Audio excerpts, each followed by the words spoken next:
وہ مقام جہاں خندق گھوڑے کی لمبی چھلانگ سے پھلانگی جا سکتی تھی ایسی اوٹ میں تھا جسے گشتی سنتری قریب آ کر ہی دیکھ سکتے تھے۔ اکرمہ نے 7 سوار منتخب کر لیے تھے۔ ان میں ایک قوی ہیکل بلکہ دیو قامت شخص عمر بن عبد الود بھی تھا، جس کی دھاک اس کی جسامت کی بدولت دور دور تک پھیلی ہوئی تھی۔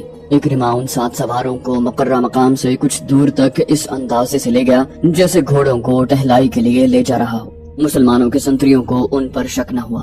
اکرمہ نے چلتے چلتے اپنے 7 سواروں سے کہا، سب سے پہلے میں خندق پھلانگوں گا۔ عمر بن عبد ود نے کہا، کیا یہ ٹھیک نہیں ہوگا کہ سب سے پہلے میرا گھوڑا خندق کو پھلانگے؟ اکرمہ نے کہا، نہیں عمر، پہلے میں جاؤں گا۔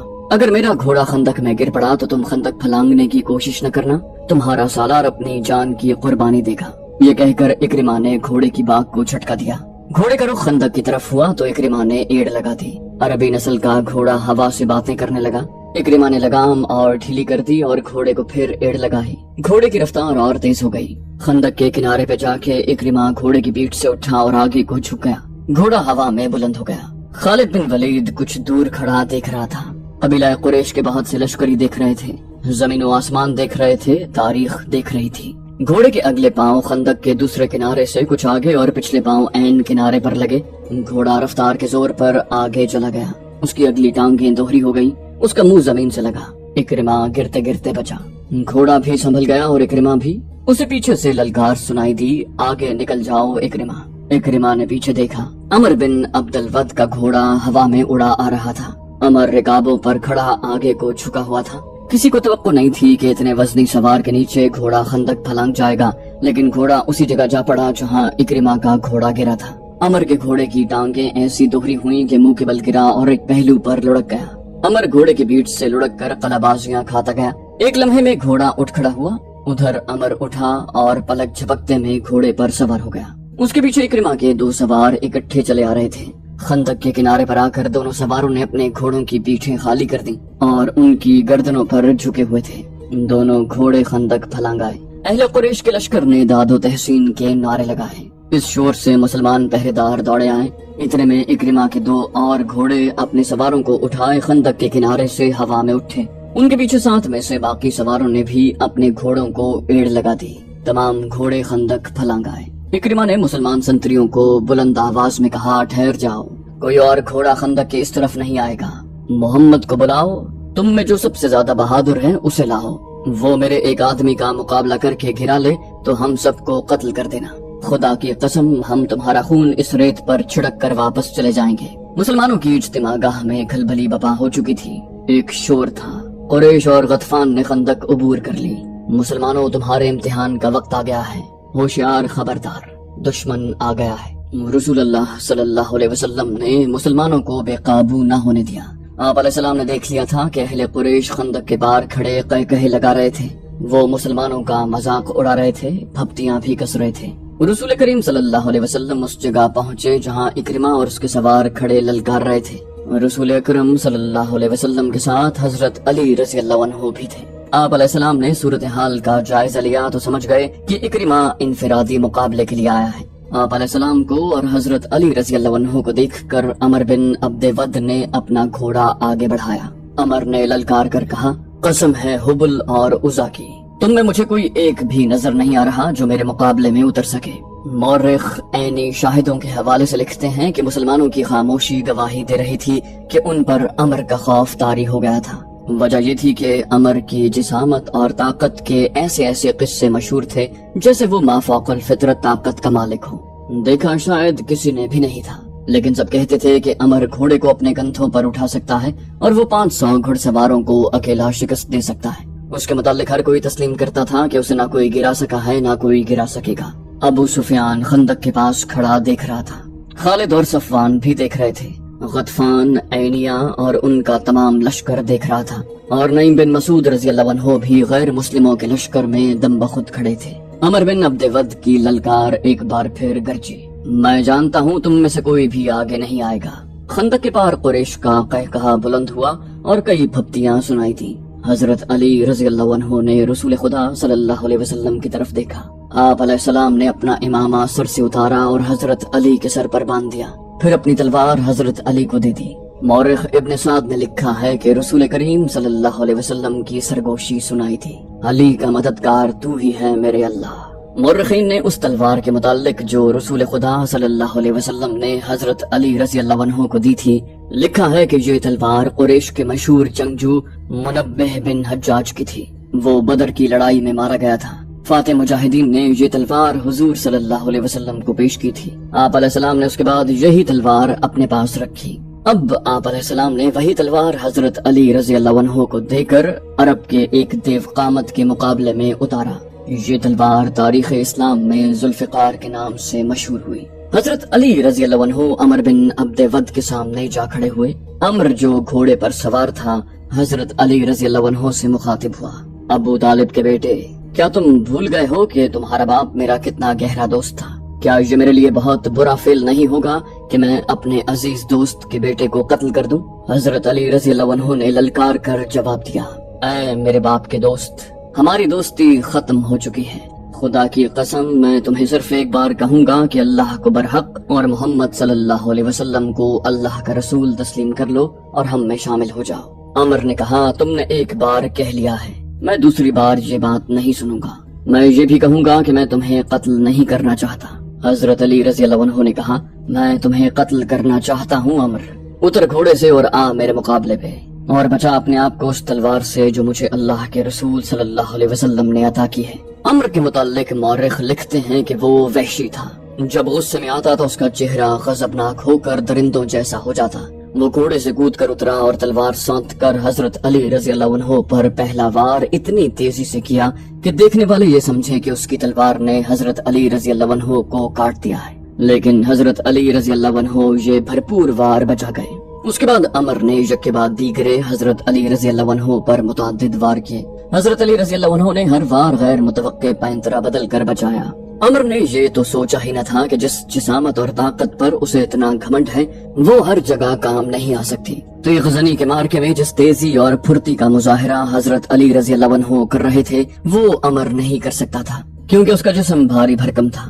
اگر وہ گھوڑے کو اپنے کندھوں پر اٹھا بھی سکتا تھا تو بھی اس میں گھوڑے جیسی رفتار نہیں تھی، اس کی طاقت گھوڑے سے زیادہ بھی ہو سکتی تھی۔ حضرت علی رضی اللہ عنہ نے اس پر ایک بھی وار نہ کیا، جسے عمر نے خوفزدگی سمجھا ہوگا۔ وہ وار پہ وار کرتا رہا اور حضرت علی رضی اللہ عنہ کبھی ادھر کبھی ادھر ہوتے رہے۔ خندق کے پار اہل قریش کا لشکر جو کہے لگا رہا تھا یک لخت خاموش ہو گیا، کیونکہ ان کا دیو قامت عمر وار کرتے کرتے رک گیا اور خاموش کھڑا ہو گیا تھا۔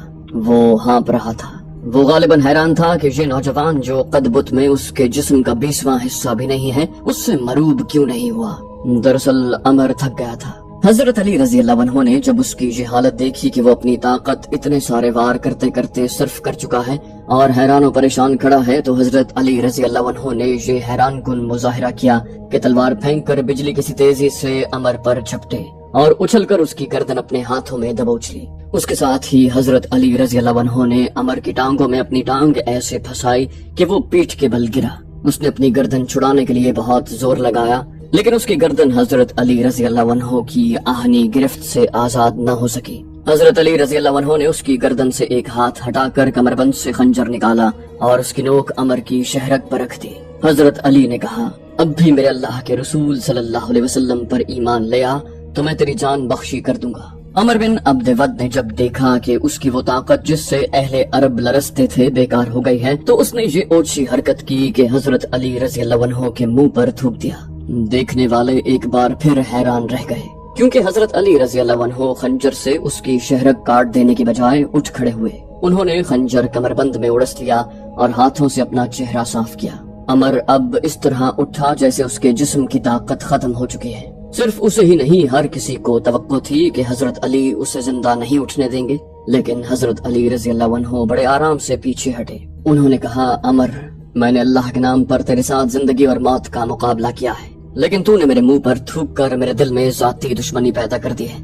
میں تجھے ذاتی دشمنی کی بنا پر قتل نہیں کروں گا، کہیں ایسا نہ ہو کہ میرے خدا کو میرا یہ انتقام اچھا نہ لگے۔ جا یہاں سے اپنی جان لے کر واپس چلا جا۔ عمر بن عبد ود شکست تسلیم کرنے والا آدمی نہیں تھا۔ مورخ لکھتے ہیں کہ میدان میں اس کی یہ پہلی ہار تھی جسے وہ برداشت نہ کر سکا۔ اس نے اپنی ہار کو جیت میں بدلنے کے لیے یہ اوچھی حرکت کی کہ تلوار نکال کر حضرت علی رضی اللہ عنہ پر جھپٹ پڑا۔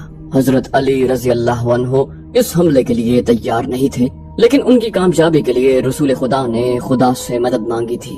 عین وقت پر جب عمر کی تلوار اور حضرت علی رضی اللہ عنہ کی گردن میں 2-4 لمحوں کا فاصلہ رہ گیا، حضرت علی رضی اللہ عنہ نے اپنی ڈھال آگے کر دی۔ عمر کا وار اس قدر زوردار تھا کہ اس کی تلوار نے حضرت علی رضی اللہ عنہ کی ڈھال کو کاٹ دیا۔ ڈھال حضرت علی کے کان کے قریب سر پر لگی، جس سے خون پھوٹنے لگا۔ عمر ڈھال میں سے تلوار کھینچ ہی رہا تھا کہ حضرت علی رضی اللہ عنہ کی وہ تلوار جو انہیں رسول کریم صلی اللہ علیہ وسلم نے دی تھی اتنی تیزی سے حرکت میں آئی کہ عمر کی گردن کٹ گئی۔ گردن پوری نہ کٹی لیکن شہرگ کٹ چکی تھی۔ عمر کی تلوار اس کے ہاتھ سے چھوٹ گئی، اس کا جسم ڈولنے لگا۔ حضرت علی رضی اللہ عنہ نے اس پر دوسرا وار نہ کیا، انہوں نے دیکھ لیا تھا کہ یہی وار کافی ہے۔ عمر کی ٹانگیں دوہری ہوئیں، اس کے گھٹنے زمین پر لگے اور وہ لڑک گیا۔ عرب کی مٹی اس کا خون چوسنے لگی۔ خندق کے پار دشمن کے لشکر پر ایسا سکوت طاری ہو گیا جیسے پورے کا پورا لشکر کھڑے کھڑے مر گیا ہو۔ اب مسلمانوں کے نعرے گونج رہے تھے۔ عربوں کی رسم کے مطابق اس مقابلے کا دوسرا مرحلہ شروع ہو گیا تھا۔ مسلمانوں کے ایک جیش نے اکرمہ اور اس کے باقی سواروں پر حملہ کر دیا۔ قریش کے ان سواروں کے لیے بھاگ نکلنے کے سوا اور کوئی چارہ نہ تھا، وہ خیریت سے پسپا ہونے کے لیے لڑے۔ اس مارکے میں قریش کا ایک آدمی مارا گیا۔ اکرمہ نے اپنا ایک گھوڑا خندق کی طرف موڑ کر بھاگ نکلنے کے لیے ایڑ لگائی۔ خندق پھلانگنے سے پہلے اکرمہ نے اپنی برچھی پھینک دی۔ ان میں سے ایک سوار جس کا نام خالد بن عبداللہ تھا خندق کو نہ پھلانگ سکا۔ اس کا گھوڑا خندق کے اگلے کنارے سے ٹکرایا اور خندق میں جا پڑا۔ وہ اٹھ کر کنارے پر چڑھنے کی کوشش کرنے لگا، لیکن مسلمانوں نے اس پر پتھروں کی بوچھاڑ کر دی اور وہ وہیں ختم ہو گیا۔ رسول کریم صلی اللہ علیہ وسلم نے حکم دیا کہ خندق کے اس مقام پر مستقل پہرے کا انتظام کر دیا جائے، کیونکہ وہاں سے خندق پھلانگی جا سکتی تھی۔ دوسرے دن خالد اپنے گھڑ سوار دستے میں سے چند ایک جانباز سوار منتخب کر کے خندق عبور کرنے کے لیے چل پڑا۔ ابو سفیان نے کہا، خالد رک جاؤ، کیا تم نے کل اکرمہ کے سواروں کا انجام نہیں دیکھا؟ اب مسلمانوں نے وہاں پہرے کا اور زیادہ مضبوط انتظام کر دیا ہوگا۔ کیا یہ بہتر نہیں کہ لڑے بغیر واپس جانے کے بجائے تم میری لاش میرے گھوڑے پر رکھ کر مکہ لے جاؤ؟ خالد بن ولید نے کہا، اگر ہم ایک دوسرے کے انجام سے ڈرنے لگے تو وہ دن بہت جلد طلوع ہوگا جب ہم مسلمانوں کے غلام ہوں گے۔ اکرمہ نے خالد سے کہا، میں تمہیں نہیں روکوں گا میرے دوست، لیکن میری ایک بات سن لو، اگر تم میری شکست کا انتقام لینے جا رہے ہو تو رک جاؤ۔ تمہیں قریش کی عظمت عزیز ہے تو ضرور جاؤ۔ آج مدینے کی طرف جاتے ہوئے خالد بن ولید کو وہ لمحے یاد آ رہے تھے۔ اسے نہ اس وقت یہ خیال آیا تھا نہ آج کہ وہ یہ جانتے ہوئے بھی کہ خندق عبور کر کے بھی مارا جائے گا، نہ عبور کر سکا تو بھی مارا جائے گا، کیوں خندق کی طرف چل پڑا تھا۔ وہ 16 مارچ 627 عیسوی کے دن کا تیسرا پہر تھا۔ خالد بن ولید چند ایک منتخب سواروں کے ساتھ خندق کی طرف بڑھا۔ اس نے خندق پھلانگنے کے لیے کچھ فاصلے سے اپنے گھوڑے کو ایڑ لگائی، مگر اس مقام کے پہرے پر جو مسلمان کہیں چھپے بیٹھے تھے انہوں نے تیروں کا مہ برسا دیا۔ خالد نے لگام کو پوری طاقت سے کھینچا اور اس کا گھوڑا خندق کے عین کنارے پر جا رکا۔ خالد نے گھوڑے کو پیچھے موڑا اور اپنے تیر اندازوں کو بلایا۔ اس نے سوچا تھا کہ اس کے تیر انداز مسلمانوں پر تیر پھینکتے چلے جائیں گے جس سے مسلمان سر نہیں اٹھا سکیں گے اور وہ خندق پھلانگ لے گا، لیکن مسلمانوں نے تیر اندازی میں اضافہ کر دیا۔ مسلمان تیروں کی بوچھاڑوں میں تیر چلا رہے تھے۔ خالد کو پسپا ہونا پڑا۔ خالد اس انداز سے اپنے سواروں کو وہاں سے ہٹا کر دوسری طرف چل پڑا جیسے اس نے خندق پر ایک اور حملہ کرنے کا ارادہ ترک کر دیا ہو۔ مورخین جن میں ابن ہشام اور ابن سعد قابل ذکر ہیں لکھتے ہیں کہ یہ خالد کی ایک چال تھی۔ اس نے چلتے چلتے اپنے سوار جیش میں مزید سوار شامل کر لیے۔ اس نے سوچا یہ تھا کہ اسے پسپا ہوتے دیکھ کر مسلمان پہرے دار ادھر ادھر ہو جائیں گے۔ اس نے ادھر دیکھا، وہاں اسے کوئی پہرے دار نظر نہ آیا۔ اس نے اپنے دستے کو خندق کے کم چوڑائی والے مقام کی طرف موڑ کر سرپٹ دوڑا دیا۔ خالد کی یہ چال صرف اس حد تک کامیاب رہی کہ اس کے 3-4 گھڑ سوار خندق پھلانگ گئے۔ ان میں خالد سب سے آگے تھا۔ مسلمان پہرے داروں نے انہیں گھیرے میں لے لیا۔ قریش کے جو سوار ابھی خندق کے پاس تھے ان پر مسلمانوں نے اتنے تیر برسائے کہ انہیں پسپا ہونا پڑا۔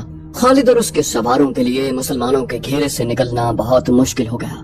یہ زندگی اور موت کا مارکا تھا جو خالد نے گھوڑا دوڑا کر اور پینترے بدل بدل کر لڑا۔ اس کے سوار بھی تجربہ کار اور پھرتیلے تھے۔ ان میں سے ایک مارا گیا۔ خالد اب دفاعی مارکا لڑ رہا تھا۔ اس نے کئی مسلمانوں کو زخمی کیا جن میں سے ایک شہید ہو گیا۔ آخر اسے نکلنے کا موقع مل گیا اور اس کا گھوڑا خندق کو پھلانگ آیا۔